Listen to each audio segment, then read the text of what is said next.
Hello my crafty friends! Today I am sharing my project for Karen Burniston's May Designer Challenge, where she challenged the design team to use her new dies. So that's what I did for my card today. It is of course a pop-up card and larger than A2. Folded, it is 6 inches by 4.5, fits in an A6 envelope for mailing.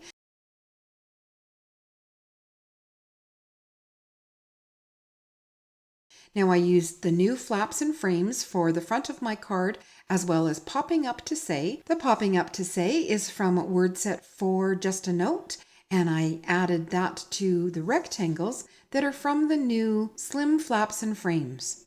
This sweet little scalloped rectangle, you can see part of another one peeking out there. That comes also in the new slim flaps and frames. I just cut it in half and spread it apart to kind of fill my opening a little better. And I did add some foam tape for dimension.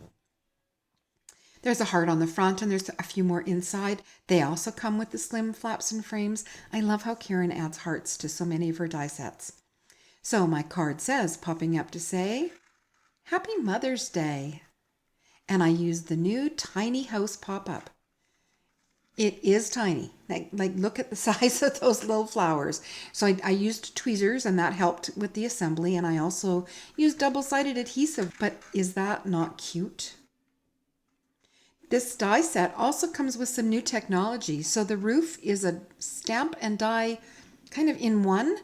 I simply inked the die with my Catherine Pooler brown ink and ran it through my die cutting machine. So one pass, die cut the roof and stamped all of these shingles. I'm so excited about it. This was my first time using it, and I hope that they do more with that technology because that's really cool.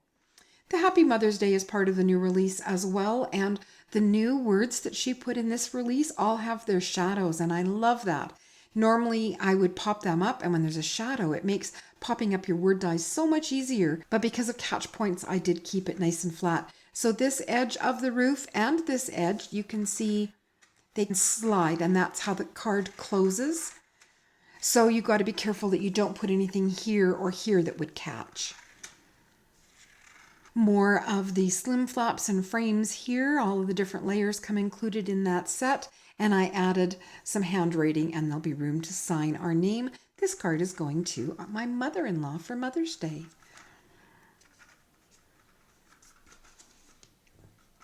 It does stand nicely for display. And I will put in the description box below a link to the tiny house pop-up because Karen has amazing assembly tutorials. So if you want to know how to assemble the die, I leave it to the master to explain it. I just like to show you different ways you can use the dies. And the design team has come up with some amazing variations using the tiny house pop-up, so that's lots of fun. Well, this is the first time I've used the tiny house pop-up. I will link my blog in the description box below, and you can always find the rest of the design team from my blog and check out all their inspiration, not only for the designer challenge, but for everything they've done with the new release. If you enjoyed my card today, please give the video a thumbs up and subscribe to see more. And that's it for me today.